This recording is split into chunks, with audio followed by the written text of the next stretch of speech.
l'apparition de l'ancien président de la République à Goma, Joseph Kabila Kabange, sénateur à vie à Goma, avec ce traité du gouvernement, son apparition le village de au monde. Bon, oui, na début émission. Tout d'abord. Na début médiatique na début émission. Na début c'est que le logo mambo la biso sa politique. Et politique. Congolais en lui seul n'a pas de problème. Mais c'est la politique qui domine, c'est la politique qui divise, c'est la politique qui influence, c'est la politique qui gouverne, c'est la politique qui détruit. Par là, tu veux dire quoi, maître Félix? Bon, ngaï ezo salanga passi parce que des sorties médiatiques et puis apparition directement. Tout à fait. On est Rwanda, il y a cause à l'ancien président de la République. Dans le pays Moussous. Tout ça n'a pas tout bayaka ou atinda rabango, bah comment bah émissaire. Il y a les Nations Unies, ce sont les anciens présidents. Obasanjo, il y a Nigeria, c'était un ancien président de la République. Assez de ça pouvoir naé. Bozana batabombe qui en Afrique du Sud, bozana ba président, ancien président, même Uhuru Kenyatta là. Il y a Kenya. C'était un ancien président. Est-ce que vous voulez l'entendre aujourd'hui parler encore de la politique, il y a que ça la rébellion ou il y a quoi appuyer position? Non. Quand on devient ancien président, on a l'honneur à privilégier. Nous avons comme star. Président nous Sokoya, à quoi se référer Panayo? Ah papa, na mon économie en moko mikolo yo, et aussi maté. Est-ce que tant que vous êtes président, au salaire qui n'est pas maîtriser la situation économique au pays Ismaël. Il y a un sénateur à vie. Les sénateurs sont les experts. Les sénateurs sont sages. Les sénateurs sont les sages. Mais de l'autre côté, maître, par rapport il y a un déco ancien président, tout le monde a ça le discours. Moi j'ai eu le temps d'analyser son discours. Et j'avais dit aux gens que ce discours ici, c'est un discours, il y a préparation morale. C'est-à-dire, au moins, il y a la première apparition, tu as la deuxième apparition. Ouais, deuxième. Ouais, deuxième, oui. Et ça qui discours, il y a préparé psychologie. C'est-à-dire, il y a moto alinga sala. Moto akanyo déjà. Alobi na ko betaye, na ko finga e makasi, mais alobi akemela masala. Aelios qu'on a quitté. La quitté. Abando lobelo ba bêtise na quitté wana yo kanisi quitté ndezo bisaye. Rien. C'est-à-dire ça m'a commencé à préparer qui. Yé na ko lakisa ye, jour na ko so wana nyo so na za quitté. À ça préparer qui. Donc comment on a le long de ko ancien président na kaja. Et comme ça sauté à ça préparer déjà. Et comme il a encore bimama. Zaki déjà préparé. Donc et loko moko asikeza-te. Tia sala ki discours wana za pas se binoka ke. Makambo na sila bongishi na ko kisango. Et ça lui combien de jours? Et vous méritez? Vous méritez. Moins d'une semaine après discours na ye, ndeko akoti na Goma. Akoti na Goma na nzela nini? Parce que lelo awa okozo vol te okita na Goma. Aéroport national et international à Goma, ils a fermé. Biso na Kinto ke Goma te. Oya koti na nzela nini? Poko ta Goma lelo, il faut le gars na Rwanda. Na Rwanda. Vol il faut qu'il soit na Rwanda. Na ndio koti Goma. Ndio kiti Goma. Alors que biso na Rwanda, tu as un problème diplomatique. Guerre, il y a RDC na Rwanda diplomatiquement, et ça au bon maté. Mais moi, ni ba Rwandais, ba fongoli porte, l'ancien président, a quitté sa vol na ye, a madana mutuka, à Kota Goma. Est-ce que ceux qui ont commis koliana ennemi ya mboka na yo? C'est ça la réalité. C'est ça la réalité. Non, quand on m'a dit maître Félix Mutombe, mais moi, je ne peux pas reconnaître une alternance politique, il y a 1+4, mais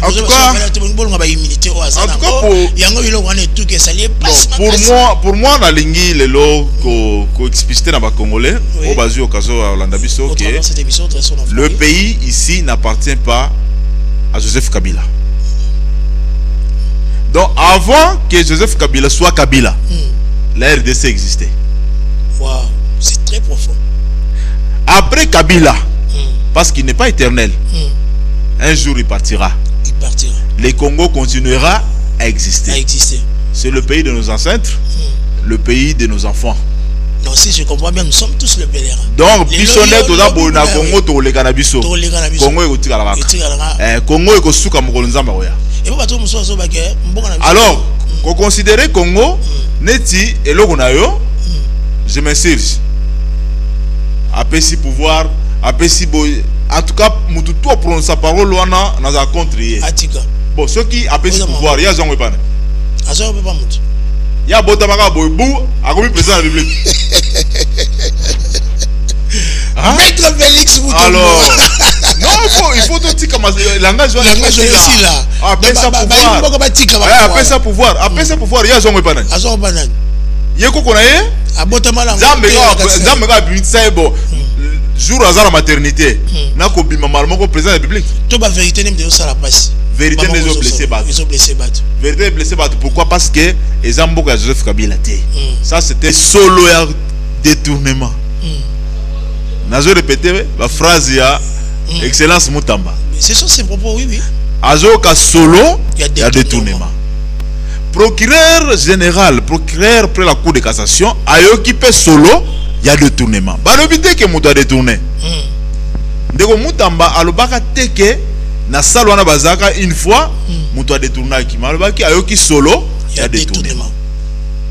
PG près la cour de cassation ayoki pe solo il y a détournement. Bazotanga kombo ya excellence Mutamba. Excellence Mutamba za ministre. Azalaki pe député. Mais aponaki ko sala na gouvernement. Loi et lobby boy. Le col azali membre du gouvernement. Azali mutu o bako bengi seika mbala moko bandi koyoka été. Il faut pas solliciter l'Assemblée nationale. Donc si je comprends bien, c'était pas le moment pour attendre ba solliciter l'Assemblée nationale. Non, le moment c'est à tout moment. À tout moment. À tout moment on va entendre. C'est un Congolais, il est justiciable. Okay. Mais pour se dire il y a comme devoir magistrat bayoka ye. Oui. En tant que ministre, en même temps député national, il faut pas solliciter la chambre où il y a qui député, autorisation, il y a instruction. Donc ils ont procédure mobimba. Ils ont procédure. Na ligne c'est pour comprendre que autorisation il y a poursuite, na autorisation il y a instruction, ils ont bilo mi balé que seni. Na niveau ba autoza lelo, ils allaient autorisation, il y a instruction, c'est-à-dire qu'on l'andelaye, qu'on yokaye, dès au Parlement, Assemblée nationale, et pesa qui n'a pas procureur. Procureur a joué qui autorisation pour entendre, c'est-à-dire ayokaye, ne tout le bagaba yokaye na PV. C'est ça. Na stade oyo, bako kanga on est comme Mutambate. Attends bébé Zali, bako yiko kanga été. Na stade oyo. Bako qui peut jamais qu'on fait quoi il démissionnaire. Azaka ministre. Babengi le lopo parlement et pesa qui autorisation il y a construire dossier na ye. Si ko tango ba kende construire le lot. Je regrette que kokende ya excellence et ça l'accompagner na foule. Je regrette. Non, je regrette. Non. Je pense que en tant que ministre de la Justice, en tant que juriste également, excellence Mutamba, a qui conseiller Batunaye, allez à Ipsaban que les lois n'a que boy. Nasala mabete. Il fallait que au travers de cette émission, Bilinga. Donc la politique à la congolaise. Ça veut dire la politique à la congolaise, c'est l'Inkolobake. Na Congo, tout ça la politique, il y a le lingue. Il y a biso ezalaka, pour ça l'élection. Tant qu'élection est sili, la contestation est bandie. Pendant le mandat, ils ont continué. Au hasard, à pouvoir, sinon noté, rébellion peut bandie. Tout ça la rabo est bandé nyos. Depuis que tu as ma démocratie, depuis que tu as ma démocratie, au groupe armé, jamais tu as l'idée que tout cela, mandat ya mutu abimi, et si là, tu passes une étape pour na Congo ils raté. Donc ils ont vraiment politique à la congolaise. Donc bilinga. Donc bilinga politique à la congolaise. Politique à la congolaise. Ils ont reprocédé na politique, tu l'as non, ils ont côté à vie à bateau en danger. eza kotia via ba Congolais en danger parce que Congolais azate na possibilité à revivre kimia. To sengi kimia mingi mais kimia zoyate entre autres on se rend compte que les politiciens des bazo semer ba trouble na mboka parce que population a un problème hein ça on dit bien il suffit qu'à bopé ça ba conditions de vie o esengeli que to vivre pe lokola ba to mikili mususu to vivre pe lokola ba to mikili libanda on est ba toza na ma donc to ko sala te na mboka na biso to komi ko sala effort poto bima bitumba na biso zali neni ni mwana ko bima bimisa bana sala effort bimisa bana na mboka pourquoi pas alors que ceux qui toza na ba kolozi wana toza na ba Lubumbashi ba volo kitara poto po kitana ba Lubumbashi kolozi tu vas te rendre compte qu'il y a plein de blancs ba chinois ba libanais ba zoya mingi kolega na Congo visa na biso za pasi po baya mais biso mo ba congolais toza na posa to bima alors réalité wana ezo sala que il faut tout réfléchir mingi to comprendre pourquoi on a plus tendance à bima dans la ba série ba to mo ba DV loterie beta makawa tu vas te rendre compte que au kuta na ba super café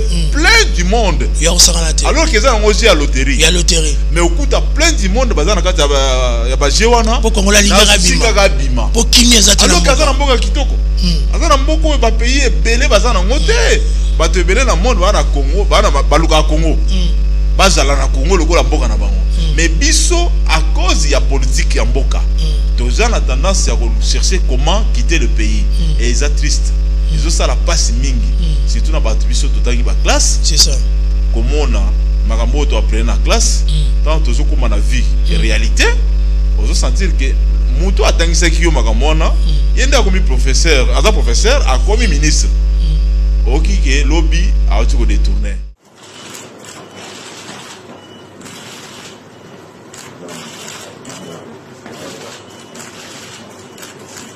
Vous savez que le pays est dans une passe très difficile. Nous sommes attaqués de partout. Nous avons besoin de la cohésion nationale. Je suis venu pour lui dire que nous n'avons pas 36 solutions. Nous devons créer un camp de la patrie. Travailler conscience à Congolais. Et donc sur le plan mental. Mental à Congolais. Éducation, développement, tout ce qu'on veut et qu'on a dans Moutou. Avant comme réalité. Avant comme réalité. Il faut qu'on a Moutou. Entre parenthèses, Maître Félix Mutombo. Beaucoup de braquages. Ça c'est pas ça sabotage. Il y a pouvoir en place. Braquage où ils ont quand même dans moi Sony. Les lois bagages commencent à bagambela. Na ba 13h ba braquer bato. Parce que les bobakangi bato. Bato ba couvre mais réaction morizate. Ezali. Toko koloba kezali moi défaillance à service et à sécurité. Ba service d'intelligence na ba service de renseignement. Mais toko koloba pe que ba braquage dans ba pays nyonso surtout ba pays développés ezala makasi. So aussi ba pays anglophone. Aux yeux d'Afrique du Sud, aux yeux d'Afrique du Sud, aux yeux des États-Unis, armé au Pamba. Comme on au Pamba. Namboka na biso, tozaka na culture wana milité. C'est ça. Culture na culture wana milité. Dans le contexte actuel ya mboka na biso, on doit avouer que le pays connaît un petit souci na niveau ya sécurité. Bref. Tous en a parti mususu ya mboka na biso eza sous contrôle ya gouvernementé. Vous comprenez? Ba parti munene ya mboka, il y a des provinces eza sous la contrôle actuellement, il y a pouvoir central. Donc il y a imposé insécurité. Alors ce qui veut dire que sur le plan de défense, sur le plan de sécurité, on doit le reconnaître que défense est allée. Parce que défense est allée qui t'aime la frontière na biso est bien protégée, tous gérer mboka na kati. Mais les autres se rendre compte que tous gérer parti en mboka. Gouvernement actuel, ils ont géré parti en Mboka. Ils ont géré Mboka Mobimati. Alors, ceux qui déjà, à niveau de la sécurité nationale, tous ont la difficulté à contenir le pays Mobimba. À niveau provincial, tous ont la ville à Kinshasa. Mais là où on trouve que ça ne marche pas bien, capacité à riposter. On va tout braquer. Ce ne sont pas des parachutistes. Baouta libanda te ba ko parachuter na kin ba ko sala braquage après ba limwe. Baza ba to vendre na kin, baza na bandaku, soko landi baza pe na basi na bana. Donc il est possible ya ko retracer bango ko banda ko éliminer bango moko ko kanga bango ko présenter bango devant justice ko sambisa bango de manière publique net tout monde qui dernièrement ba procès ya ba basala ki côté ya Willery braquage mo à Willery tout monde ba procès oui mais il faut pas attendre que ba procès là il faut pas attendre que braquage est salama après pour ko banda ko intervenir il y a lié de renforcer tout ça là il faut ba benga la police de proximité mais écoute fort bien ali il faut total là est-ce que police wana de proximité et attends makambo ndo sala ba kuluna ezaki na moi vitesse mo lelo lembi oui police wana ya proximité ba komaka omona ba mitu komo ba ndo tambola boye ba koma police de proximité la police moko ya ba ko ya ba venir ya ba ko ya quartier ngabana na mona ngo sous ezala ka sous te mikolo tozana ba bazo benga su ba kabasele wana mais kabasele c'est n'importe quoi je peux le dire ici moto na bonia. Ah, merci. Oza vraiment mutuna bonia. Merci vraiment. Mais on l'a raté, maître Tozala Kanayo, kaka sacerdoce, royauté, mamé belé, mais oza pena mutuna bonia. Merci beaucoup. Merci Natondi Natanzambe. Oui oui. Wa perception na makasi ya koko manesika oh. Si si. Abateli bisope to zu occasion ya koya awalelo. Oui oui. Naza pena esengo pona olega na plateau na yo. Oui très sonore. Yo pesa mo position wa makasi mo position wa makasi mboka na biso. Donc ce qui est dans la bateau peut-être ba barater profondeur la bateau. Tous la terre sous kanango si maliwa pour tout ba ke Delix ça grand journaliste. C'est ça. Il faut qu'on s'attend à ça bon. Merci beaucoup maître. C'est vraiment ne ya binga ya.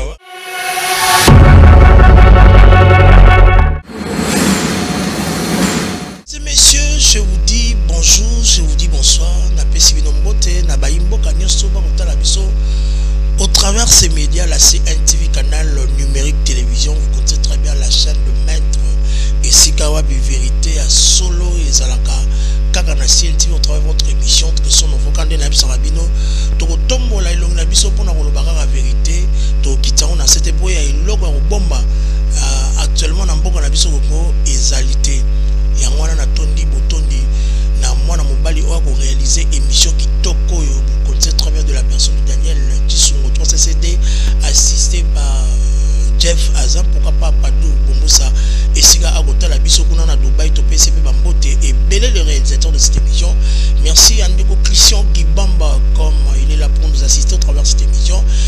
Le lobo et Marambo et Belé et Koleka Namboka Nabiso Congo Baimboka Baza sur l'espace de Congo et comme une étouffement à Rosaranate embouteillage et paille détournement et paille braquage et paille ya on tolobito benga mwana mboka oyo nzambe akotombola et puis nzambe akopesa e beaucoup d'inspiration pour na koluka ba piste de solution pour na baimboka nyoso. J'ai l'honneur de recevoir au travers ces médias la CNTV canal numérique télévision au travers cette émission de son enfant. Lui c'est Maître Félix Mutombo à qui nous allons essayer de parler de tout au travers cette émission. Mesdames et messieurs, Babeteli solo tendeni ekoleka Vanda la Nabiso, ça sera quelque chose de bien. Sans plus tarder, mesdames et messieurs, bonjour Maître Félix Mutombo. Bonjour, bonjour Delix mon bandit sangwa solo. Nazana esengo ya Royamayo.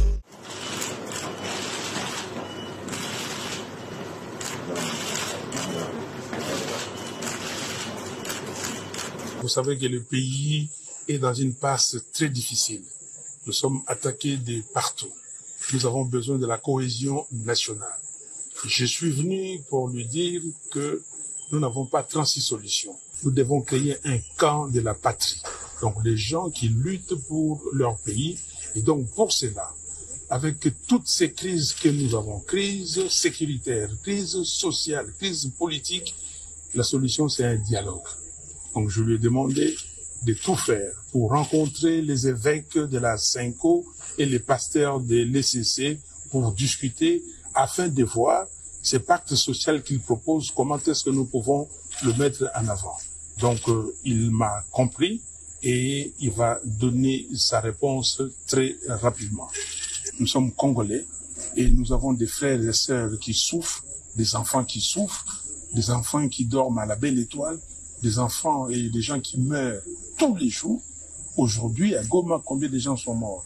Aujourd'hui, à Beni, à Butembo, aujourd'hui, à Bukavu, combien de gens ont été maltraités par des gens qui ont occupé nos territoires, nos localités. Donc c'est de ça que nous avons parlé. Nous sommes humains. Nous avons lutté dans ces pays. Nous n'avons pas lutté pour que demain les Congos soient balkanisés. Voilà, nous avons dit, lui et moi, et nous sommes dit que jamais sous notre ère que le Congo sera balkanisé. Je suis venu pour ça et pour insister que le dialogue est nécessaire et qu'ils reçoivent les pères spirituels. Merci beaucoup.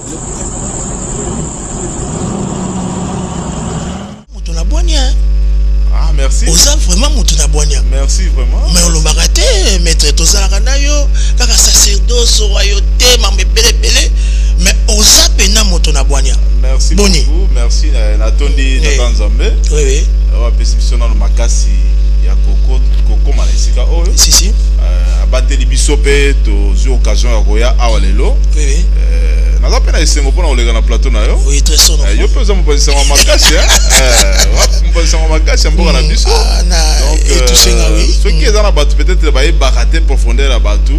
Tous la tête sous kanango si maliwa poto ba ke delix ça grand journaliste. C'est ça. Il faut comme ça ta na bon. Merci beaucoup maître. C'est belle vraiment ne ya binga ya. Na besi mode na bateau nyonso. Ba travailler le monde. Ba zo occasion Rolanda biso lelo. Na Lubumbashi na Lubumbashi, Kipushi, Kolezi, Afrique du Sud, partout. Bana nyonso ba tabernacle d'abord, ba tout nyonso, ba ninga nyonso, ba famille au ba na kati ya Congo, na kati ya Kinshasa pe, o tout basé occasion Rolanda émission oyo. En tout cas bisika bazali, to pesi bango ba mbote belé, to sepeli, to epique émission za la mala makasi. Ndeko Maître Félix Mutombo au travers ces médias, au travers cette émission Très son enfant, Mutuna nga liboso. Où sommes-nous avec la politique na mboka na biso Congo? Ndeko komona ba politique ba kotambusa mboko to ndema omezo ke est-ce que to benga ngonini to loba nini na ndenge yo moko totala est-ce que évolution ezali to stationnement eza quelque part milinga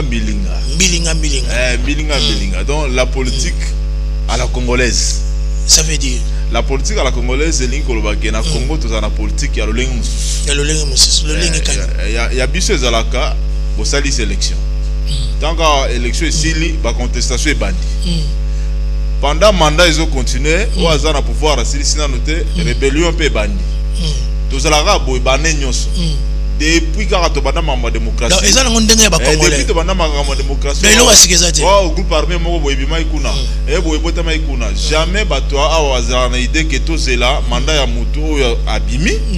Et si là, tu passes une étape moussouste na Congo ils ont raté.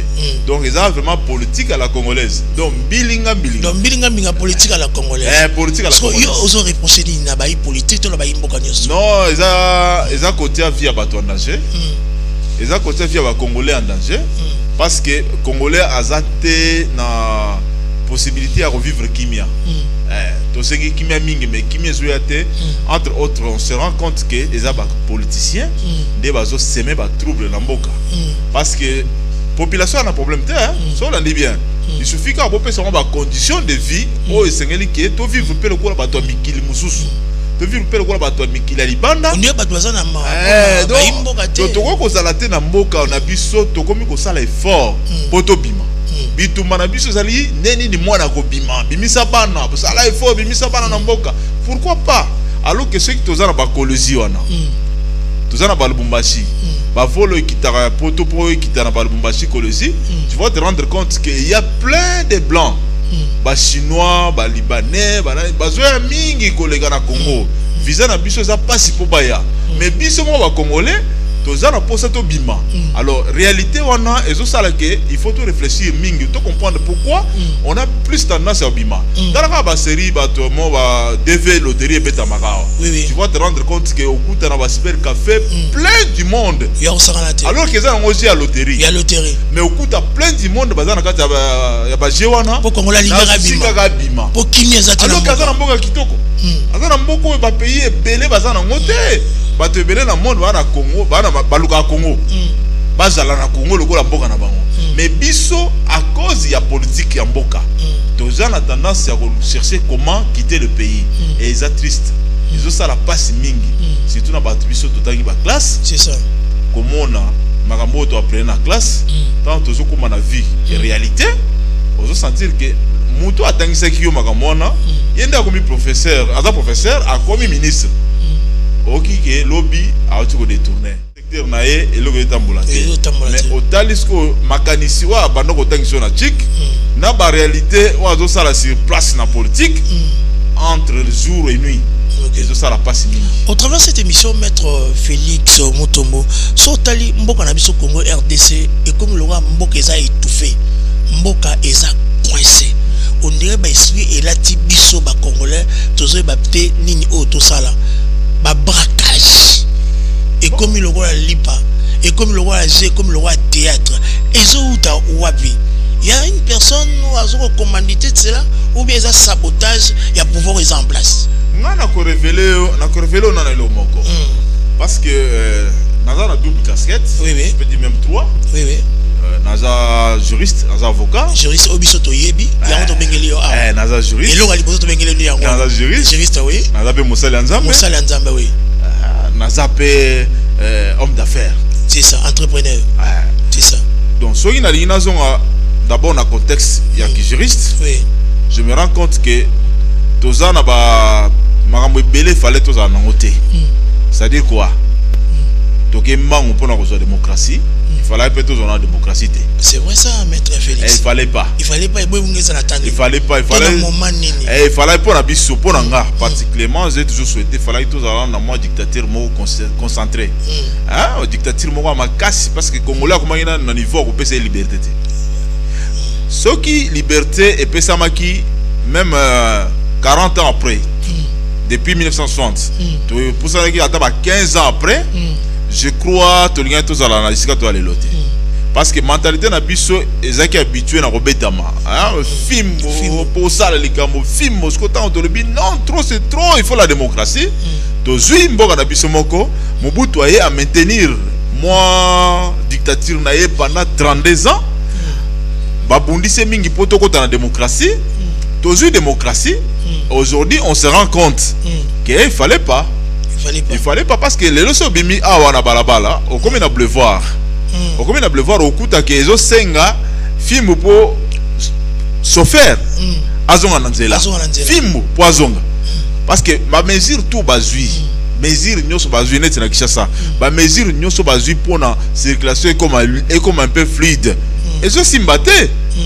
Alors que la solution embouteillage wana eza ba mesure ebele bazwami sens alterné sens unique ba mesure zwami ebele ba blocage à banzela de 12h à 18h de 5h à 6h botambola na sens boy tout ça ça n'a pas réussi pour nini Congolais azana na niveau wana te Congolais azana na niveau de démocratie te particulièrement qui dans le moment donc et puis sur le plan spirituel tozimbo kaoyo ezana batu pe ba travailler avant biso batu wana ba colons les Belges et les autres ils ont investi bango na bango et tout ce qu'ils ont trouvé dans notre pays na o ba ki nango ba intelligence ba créer ba société biso to ke mbango to ke ça la réalisation to botoli ba biloko ba batu.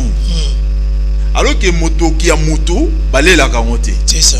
Si de l'autre tambola na makila batu. Biloko tout to botola batu. Dans la société nini il y a 1960 auto récupérant dans la réalisation, si les lois fonctionnaient normalement, ils a presque pas. Ils a presque pas. Bah société d'aviation est Kouya, bah société de transport est Koufa. Pourquoi? Parce que c'était le bien mal acquis. Tous qui obligé de réparer pour tout réparer magamboana pour tout réparer magamboana ko travailler conscience ya congolais et sur le plan mental à congolais éducation développement tout ce qu'on veut et qu'on a dans mutu avant comme en réalité il faut qu'on a mutu entre parenthèses maître Félix Mutombo beaucoup de braquages ça c'est pas ça sabotage il a pouvoir en place braquage où ils ont quand même dans moi Sony les lois braquage commence à la bagambela na ba 13h ba braquer batu parce que les bakangi batu ba couvre mais réaction morizate ezali tokoki koloba kezali moi défaillance ya service ya sécurité, ba service d'intelligence, na ba service de renseignement. Mais tokoki koloba pe que ba braquage dans ba pays nyonso, surtout ba pays développés, ezala makasi. So aussi ba pays anglophone, aux Afrique du Sud, aux Afrique du Sud, aux États-Unis, armelo opamba. Kobomelo opamba. Namboka na biso tozaka na culture wana mingi. C'est ça. Culture na culture wana mingi. Dans le contexte actuel ya mboka na biso, on doit avouer que le pays connaît un petit souci na niveau ya sécurité. Bref, tous na ba parti mususu ya mboka na biso eza sous contrôle ya gouvernemental. Vous comprenez? Ba parti munene ya mboka, il y a des provinces eza lisusu na contrôle actuellement. Il y a un pouvoir central. Donc, ils ont imposé une alors, sécurité. ce qui veut dire que sur le plan de défense, sur le plan de sécurité, on doit le reconnaître que défense est allée. Parce que défense est allée, qui est une frontière bien protégée, tous gérer Mboka. Mais les autres se rendre compte que tous gérer parti en Mboka. Gouvernement actuel, ils ont géré parti en Mboka. Ils ont géré Mboka Mobimati. Alors, ceux qui déjà à niveau de la sécurité nationale, tous la difficulté à contenir le pays Mobimba. Na niveau provincial, tous en la ville à Kinshasa.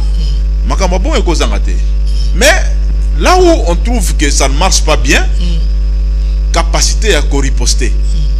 On va toi na bazo braquer. Baza bato vivara, ce ne sont pas des parachutistes hein. Ba uta libanda te ba ko parachuter na kin, ba osala braquage après ba limwe. Baza bato ba vendre na kin, baza na bandaku, soko landi baza pe na basi na bana. Donc il est possible ya ko retracer bango, ko banda ko éliminer bango moko ko kanga bango ko présenter bango devant justice, ko sambisa bango de manière publique net monde qui dernièrement ba procès ya ba o basala ki côté ya Willery. Braquage mo à Willery, to mona ba procès. Ba procès oui, mais il ne faut pas attendre que le procès soit là. Il ne faut pas attendre que le braquage est ça là. Après, pour nous intervenir, il y a lieu de renforcer. Tout ça, il y a la police de proximité. Mais écoutez bien, il faut total. Est-ce que la police a de proximité? Oui, police a de proximité. Police de proximité. La police, il y a quoi à venir, il y a quoi à quartier.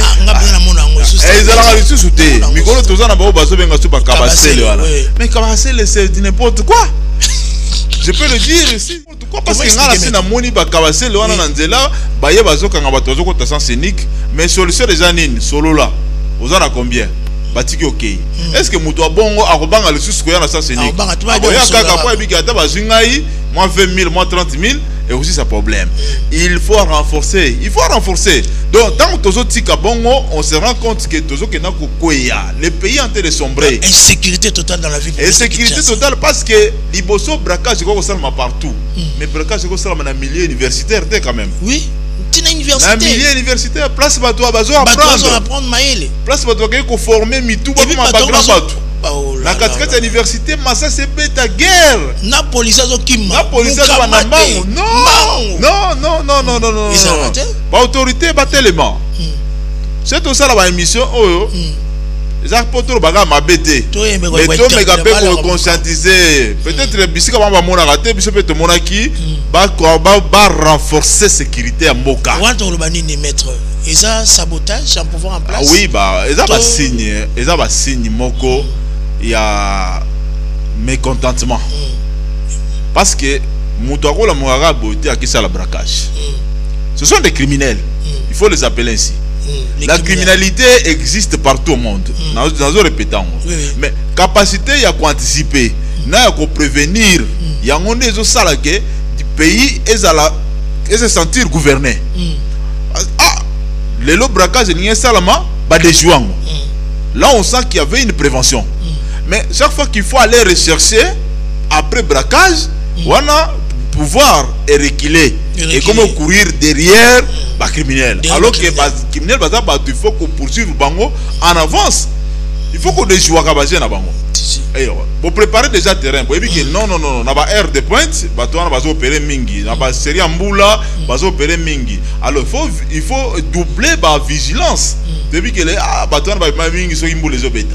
allez mbula bando peta boye policier abatamite ba policier ba mi na nzela na kati ya mbula mitukezo le ka police tambola bisika o ya ba Carrefour bisika ba activité za la po ba ya ka bisika ba activité ezali business ezo salam place ba business ezali il y a possibilité parce que ngana ebike na kwenyo so Congo na kwenyo so Kinshasa to na ba Souciat to na ba Siat to na ba bureau à police partout mais il faut voir maintenant est-ce que cette police est équipée cette police est formée s'il y a conseil à donner pour les dirigeants pour cette surveillance de sécurité s'il y a conseil à donner tu vas piste à solution au ça pour quand même toi quand même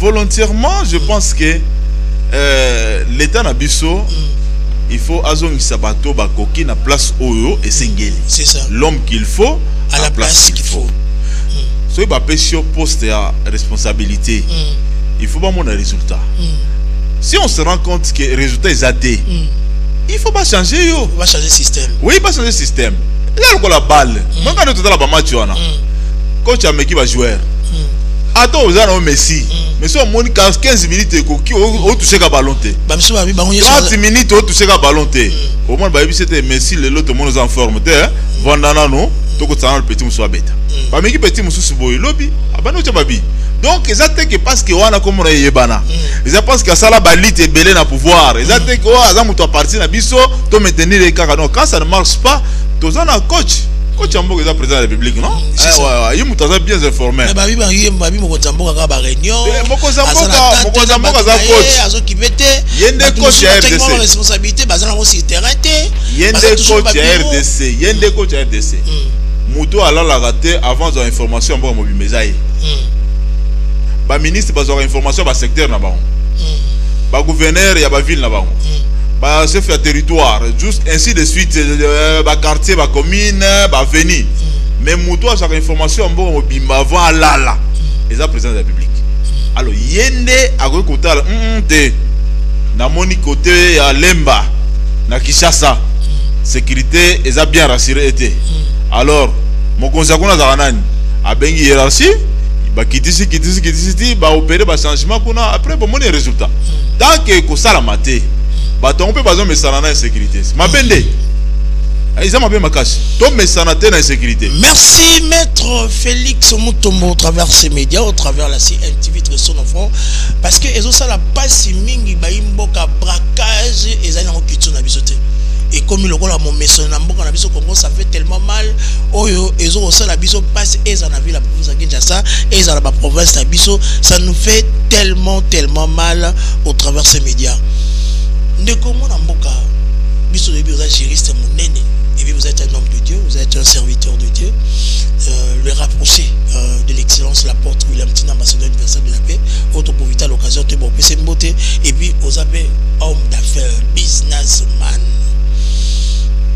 entrepreneur monene ya mboka na biso Congo maître Félix Mutombo ngai na tuna motuna oyo affaire Constant Mutamba tozo les na boulevard la liboso CNS bato play ya kosakanate est-ce que vous avez émissions à faire en étant juriste en tout cas na qualité na juriste il y a na qualité na juriste oui na comme repesa moi lumière oui faut la biso na me repesa moi lumière na intérêt ya bato to bazola nanga oui alors ça allait bon que na monopole la connaissance te oui ou ya ko contredire peut ko contredire dossier Mutamba c'est un dossier simple malheureusement habillé politiquement et je suis en pleurs ma casse à cause il y a caractère politique au Balimbala de Sango.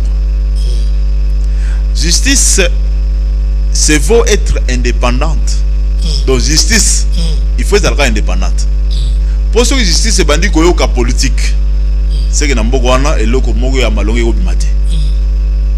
Alors ce qui arrive malheureusement je déplore dans le dossier Mutamba c'est cette immixtion il y a politique la justice le procureur général le procureur près la cour de cassation azali maître et action publique azali officier il y a ministère public yende mokonzi ya ba magistrat tout au monde na Congo ba parquet nyonso wana inférieur ba dépendant na ye aza na rôle ya ko poursuivre ba infraction na batu oyo baza présumé auteur ya ba infraction wana tango makelele beti ngonga ebeti kelelo ebeti que solo ya détournement nazo répéter la phrase ya excellence Mutamba ce sont ses propos oui azo ka solo ya détournement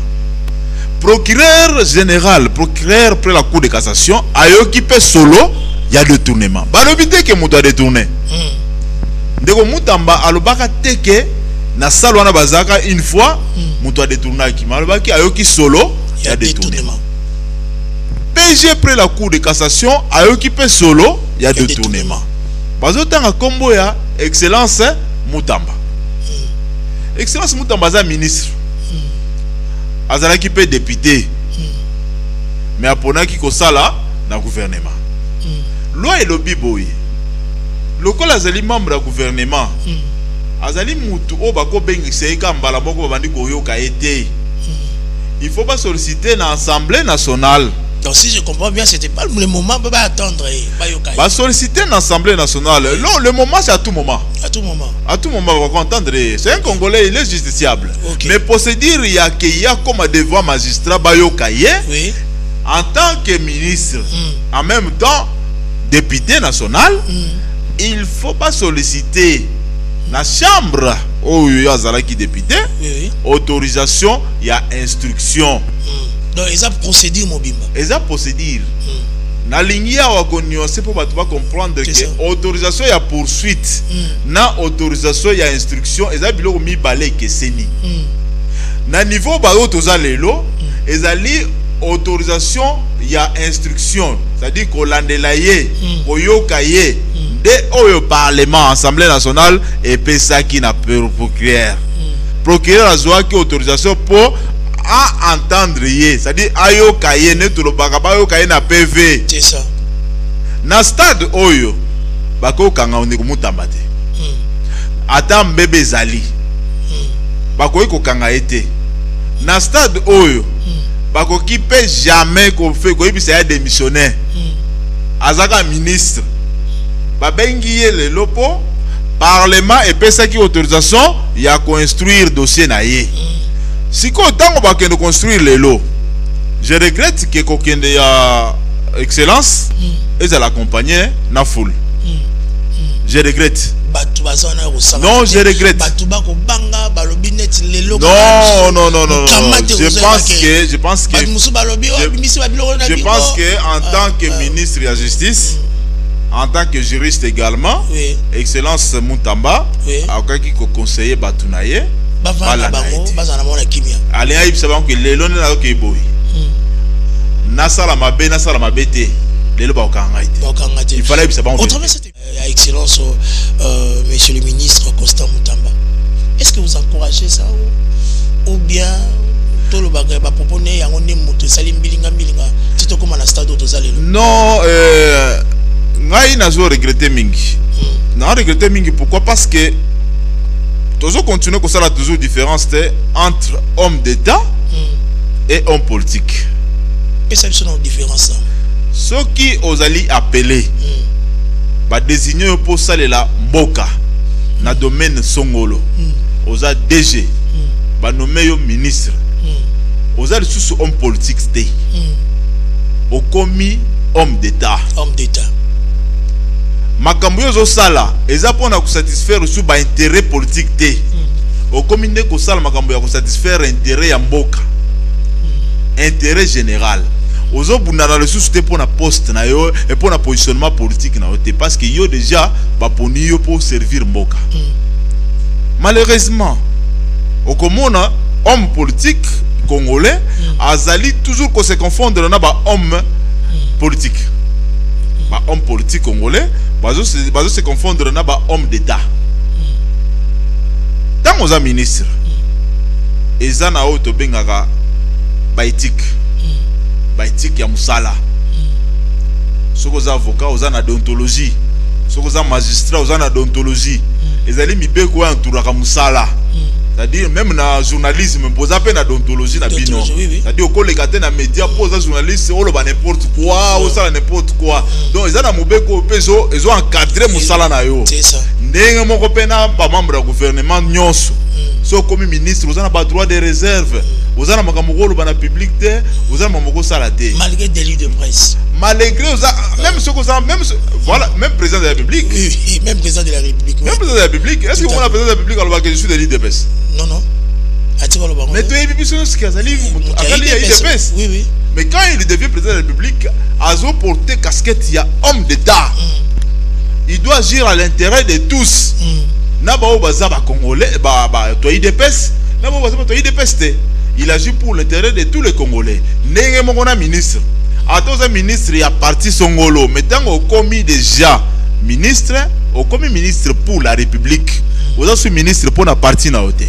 Alors quand tu veux tenir des discours politiques, il faut créer le contexte politique. Il faut créer un contexte politique. Tout en état ministre. Moi, ministre de tel, je décide, et comme un discours populiste, comme un discours politique, qu'il faut éviter. Et bien, éthique, excellence. Vous comprenez? C'est ça. Excellence. Donc il faut prouver qu'excellence aux akatinayo. Et ont les possibilités de y a côté le manama tongé. Ouais, ils ont voté ngaité. Voter. Non, ce n'est plus le moment. Je suis, ce n'est plus le moment. Au commis homme d'État. Donc quand tu parles, il faut qu'on sente de quoi tu sors de ta bouche. Alors le ministre, homme d'État, ne peut pas être confondu à un homme politique pour tenir des discours politiques dans le milieu d'État. Merci, Maître Félix, au travers de cette émission, très son enfant. Quand on a eu ce minuto, tout le monde a pour le barrage la vérité. Parce que tu as vu Maître Félix Mutombo, Aza, Motoya Boigna, et puis Motoya Maël. De l'ancien président de la République à Goma, Joseph Kabila Kabange, sénateur à vie à Goma. Avec ce on a traité le gouvernement son a pensé le bel unité au monde. Bon oui na début tout d'abord na début médiatique na début émission na émission que le logo mamboka la biso sa politique et politique congolais en lui seul n'a pas de problème. Mais c'est la politique qui domine, c'est la politique qui divise, c'est la politique qui influence, c'est la politique qui gouverne, c'est la politique qui détruit. Par là tu veux dire quoi, Maître Félix? Bon, parce que des sorties médiatiques et puis apparition directement. Tout à fait. On est Rwanda, il y a cause à l'ancien président de la République. Dans le pays Moussous. Tout ça, bateau Bayaka, Watinda Rabango, comme émissaire. Il y a les Nations Unies, ce sont les anciens présidents. Obasanjo, il y a le Nigeria, c'était un ancien président de la République. Assez de ça pouvoir naé. Bozana Batabombe qui en Afrique du Sud, Bozana président, ancien président, même Uhuru Kenyatta là. Il y a Kenya. C'était un ancien président. Oui. Est-ce que vous voulez l'entendre aujourd'hui parler encore de la politique, il y a que ça la rébellion ou il y a quoi appuyer position? Non. Quand on devient ancien président, on a l'honneur à privilégier. Nous avons Moutoukou comme star. Président nous Sokoya à quoi se référer Panayo. Ah papa, na mon économie en moko mikolo yo, et aussi maté. Est-ce que tant que vous êtes président, au salaire qui n'est pas maîtriser la situation économique au pays Maël. Yango ba sénateur à vie.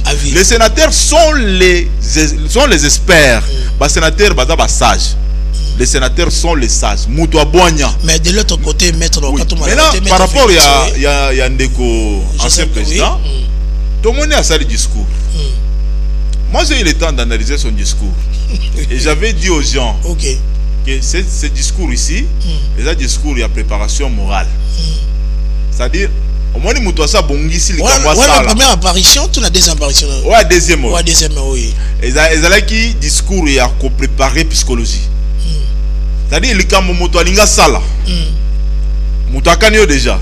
Alobi na ko betaye, na ko finga makasi, mais alobi akemela masala. Aelios qu'on a quitté. La quitté. Abando lobelo ba bêtise na quitté wana yo kanisi quitté ndezo bisaye. Rien. C'est-à-dire ça m'a commencé à préparer qui.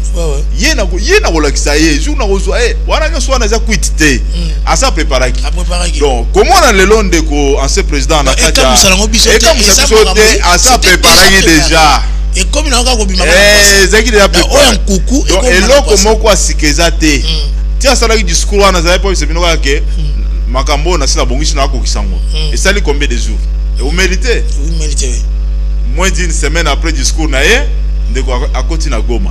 Akoti na Goma na nzela nini? Parce que lelo awa okozwa vol te okita na Goma. Aéroport national et international à Goma, ils a fermé. Biso na Kinto ke Goma te. Oya koti na nzela nini? Pour kota Goma lelo, il faut le rendre à Rwanda. Na Rwanda. Vol il faut qu'il soit en Rwanda. Na ndo koti Goma. Ndo kiti Goma. Alors que biso na Rwanda, tu as un problème diplomatique. Guerre, il y a RDC na Rwanda diplomatiquement, ils ont bombardé. Mais moi, nini ba Rwandais, ba fongoli porte, l'ancien président, a quitté sa vol na ye, a madana mutuka, a kota Goma. Est-ce que si on commis kolia na ennemi ya mboka na yo, oza sous moi na mboka to commis ennemi ya mboka. C'est ça la réalité. C'est ça la réalité. Non, quand on m'a dit Maître Félix Mutombe, mais moi, je vais bien reconnaître était, mon une alternance politique, elle a 1 plus 4, mais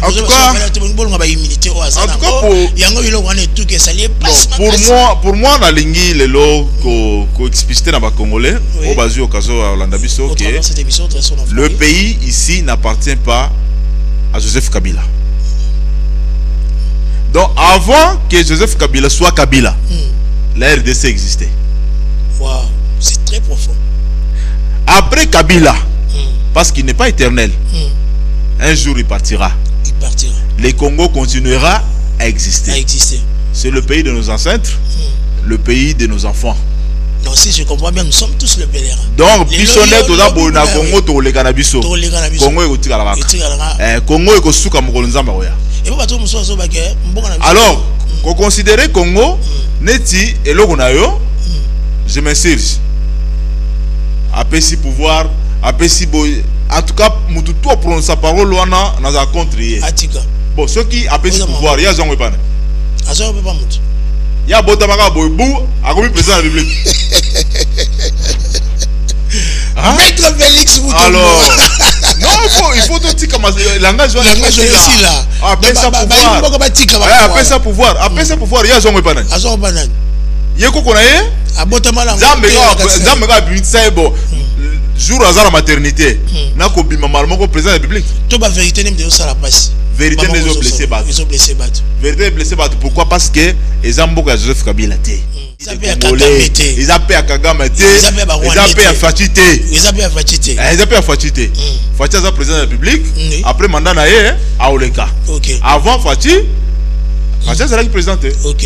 Au travers de cette émission, Maître Félix, on a nous si bien comme ça parce que ma proposition Bimisa, ils ont intérêt à Congolais, tout c'est bien l'amour. Dans le fond et dans la forme, na onye ce de Galambo Konabiso, affaire Constant Mutamba, oh Nicolas Kazadibe, Sousouboye, ma véritable mission, ma secret diplomatique Bimi, ils ont dérangé bateau, apparition à Joseph Kabila et puis Félix Yemoko Tshilombo Tshisekedi. Azolo banini to maïle si la zone bataille le roni à ça parce que juste à présent tout le monde a sous apparition a été sa déclaration c'est comme si c'est réservé Nego Delix na tout épisode que la politique l'art de gouverner mais chez nous c'est l'art de détruire parce que la politique n'a pas aidé les Congolais il y a tout qu'un liboso pourquoi mboka mune le la RDC Mboko etonda ba minéraux, mboko etonda ba richesse ane na nenge. Mo ya pamba, mo ikabima na Congo za richesse. Mo ikaka. Toko transfert on a ba panneau solaire. Toza na courant. Mo ikaka o nza ba pesa. Résumé na ba bimu za la rate. Résumé so dans le fond. Souci na ngezani. Pona résumé. Oui. Ba politicien congolais. Ba yo kamawa ya population. Pour baza vérité. Bana mawate. Passe. Nzambe vraiment qui dit ça ange moussous a changé ba politicien congolais mitema parce que C'est comme si... Ah oui. Sur le cœur. Oui, le père spirituel, l'apôtre William Tindoa, Aloba Magambo Vikolonyoso. Zambe, en tout cas, place à Zali Topé Sembote, a continué à pambola Makassi, a continué à utiliser puissamment Nabanagnon sur tabernacle Métagec. Parce qu'on ne peut pas comprendre que la politique prenne tout en otage. Tout en otage. Mais ça fait mal, ça détruit les autres. La sécurité, c'est la politique. C'est ça. Azo Asirangote. Là, Liboumou Okaka. Papa, Masango, Foufou, Biloko ya Mabele. Oloni na Mabele Bimi. Mais pour ni Kongola zo zangapla olia. Mbisi. Ya kusagana te na ba fleuve, na ba lac Tanganyika, na ba océan, partout na ba mbisi zo kufwa, ekufi balobi ekufa na kimukolo. C'est-à-dire mbisi akoli akufi. Muto olia azate. Banyama keti nyama nuni. Vous avez nyama moko na zamba akomi koko akufi na kimobange. Nyama kufi na kimobange mais muto aluka musunyi amona raté. Non, il faut que la politique à un moment donné comprenne que en tout cas, il n'y a pas que eux. Il n'y a pas que eux. Ce qui se passe au pays, j'insiste encore. Le Congo restera. Les Congolais passeront. C'est-à-dire les dirigeants congolais passeront. On a connu le roi belge, on a connu les Belges, on a connu Mobutu, Kasavubu d'abord, on a connu Mobutu 32 ans, on a connu Mouzé Laurent Désiré 3 ans, on a connu Kabila 18 ans, on a en train de connaître Félix peut-être 10 ans. Mais après, il y aura encore quelqu'un d'autre qui viendra. S'il faut se mettre dans la tête que ce qu'on sème aujourd'hui, je te dis aujourd'hui que avec beaucoup de respect, le Marcel Mobutu n'est plus en vie, hein, Aza Souste. Bana na tout babongate. Naza avocat, ce qui est dans le tribunal, au coup, tu as procès à Rosaranate. Succession Mobutu contre Kingani, succession Mobutu contre Kingani, Balandela na Mapangu. Et pourtant, Bazaï ba roi Yazaïr. Vous comprenez? Donc c'est pour leur que tu as vraiment la raison de continuer comme ça la Congo Mabé. Merci maître Félix Mutombo au travers ces médias. Nandengo zoko fongo la biso mémoire ozoko la kisa. Vous êtes en train d'investir dans nous. Ozoko Thomas la katsa biso. Au travers de cette émission entre son de front, mesdames et messieurs, ça fait tellement mal. C'est besoin la bagna zobenga maître Félix Tebosonari Magambo concernant l'actualité qui domine ici dans la ville province de Kinshasa parce que ça fait tellement mal. En étant juriste, vous êtes aussi un homme de Dieu, parce que vous êtes le rapproché de l'apôtre William Tin, ambassadeur universel de la paix, l'ange de l'église Métagec. En même temps, vous êtes aussi homme d'affaires. Oui. Et bien là, maître, basant le système, on va s'amener la rapide minimité, mais il y a le sambo, et puis, totalité consécration à l'église Métagec. Moto Oyozali, un grand juriste dans notre pays. Mais ok Luka et l'Onyantambe et puis ça la consécration. Avant de répondre à Bisso, nous allons suivre cet élément de la consécration et puis nous allons revenir pour la continuité puis pour citer pour cette émission de son enfant. Suivons mesdames et messieurs.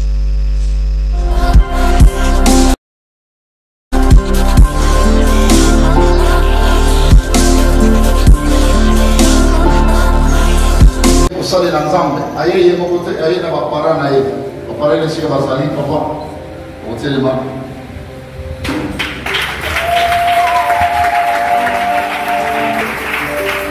Comment vous avez bien dit?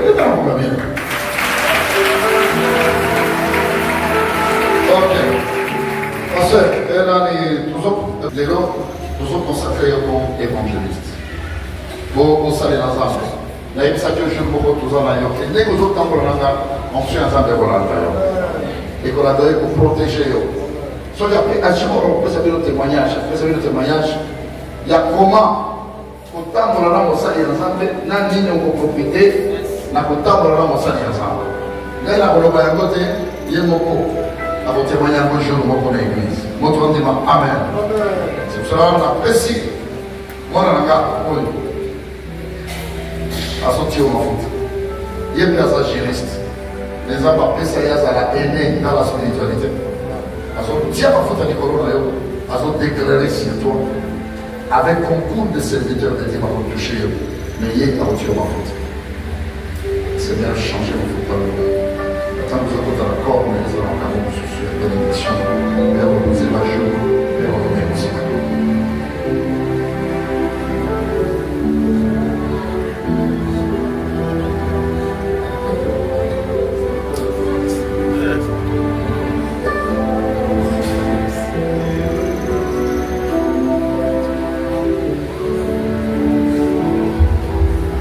que l'ambiance céleste,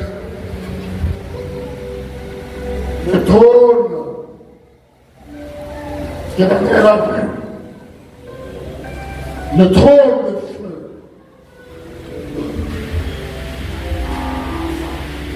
le fleuve de feu,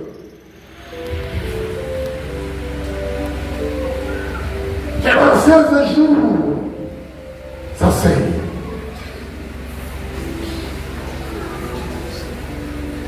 Aujourd'hui,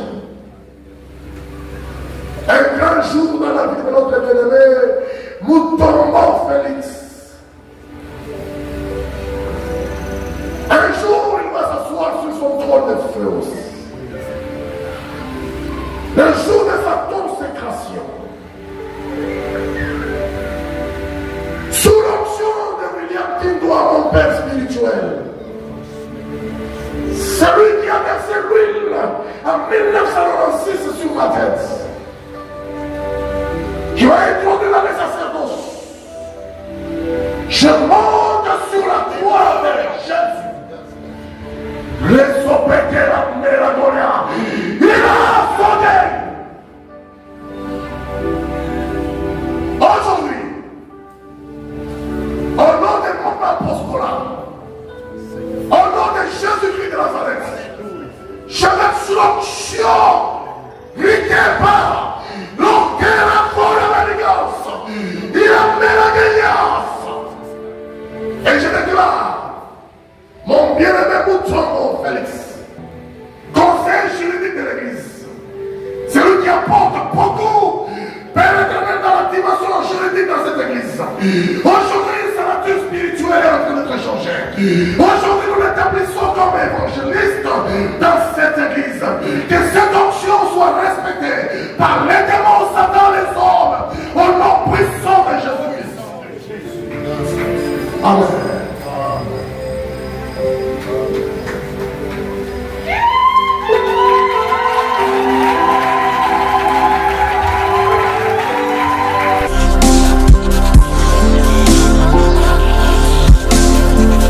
Merci à Daniel Tissungu, 3CCD, papa na Ebi Tissungu. Merci à Otidon, mon petit frère, qui nous assiste au travers de cette émission. Bande de retour, Mazota Labiso au travers de ces médias. Là, c'était la consécration de l'homme de Dieu, de notre juriste et puis entrepreneur, businessman, de la personne de maître Félix Moutombo au travers de cette émission de son offrant, au travers de la CNTV, canal numérique télévision. Un grand juriste, avocat, amené dans Boka Labiso. Mais vous aimez aussi les choses de Dieu. Qu'est-ce que ce Dieu-là vous a fait? Au second juriste était au vidéo, il faut la zapper, on va bien Kinkala Kinkulu. Kinkulu Kinkala. C'est Mankaka Diaka. Donc sacerdoce. Kimu Kikanka. Ah, Yangoana. Oui, témoignage nanga eza moulaï, mais toi na ngongete. Un jour tout ça l'émission moko spéciale pour un témoignage nanga. Oui, na vie nanga. Na kola na bonzambe. Na botama na famille ba chrétien. C'est ça. Mais mes parents sont catholiques. À un certain âge, malgré na sali droit, malgré na avocat, malgré na sala va faire, oui, en tout cas, na ko ko sala biloko ngamo téléphone associé en nzambe. So ba tumusu ba kendo associé biloko beaucoup de mélange. S'il y a des faux, il faut qu'il y ait aussi des vrais.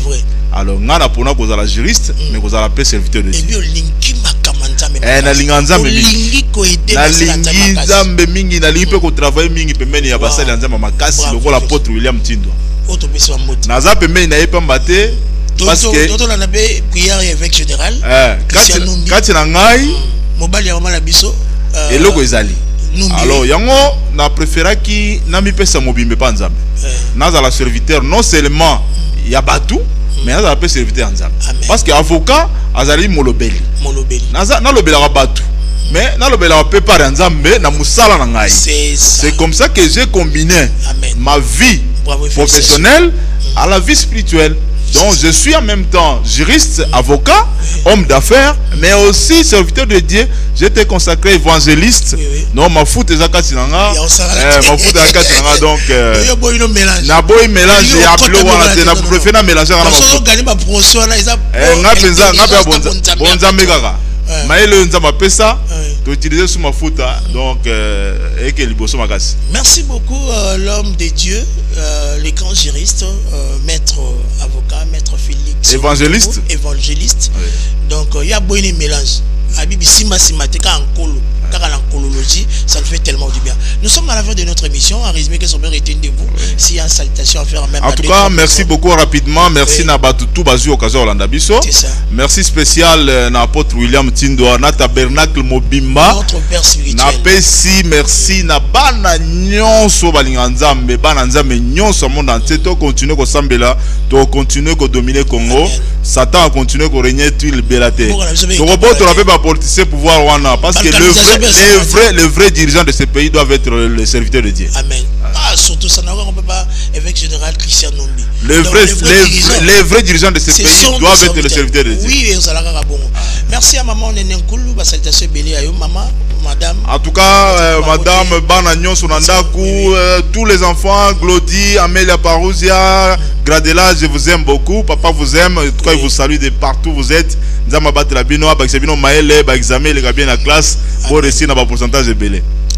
Merci mesdames et messieurs, ça n'est fini pour cette soirée. Totondi, maître Félix Mutombo.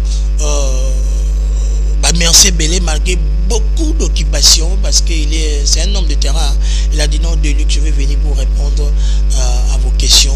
Donc, sans ça, fait plaisir à honorer Bissot. Merci à notre DRH, M. Guillaume Motebele, pourquoi pas notre PDG, le patron lui-même, Papa Alexis Moutanangouana, pourquoi pas à Otidon, à Daniel qui est à la réalisation, Christian Kibamba, Jeff Azam, Banderuto, à Télévision.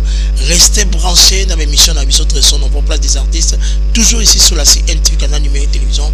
Allez-y, mesdames et messieurs, je dis, je parle, je finis. Fin de citation. Tiki-cha, tcha-cha. Très prochainement, mettre en de la personne pour te mettre ma solo, ou étaler témoignage, ou étaler bébé, mais pour soutenir au chapois, il y a un peu ça va ouvrir et ça va mettre Félix Mutombo parce que il a la chose de Dieu. Ciao là. Merci. Merci.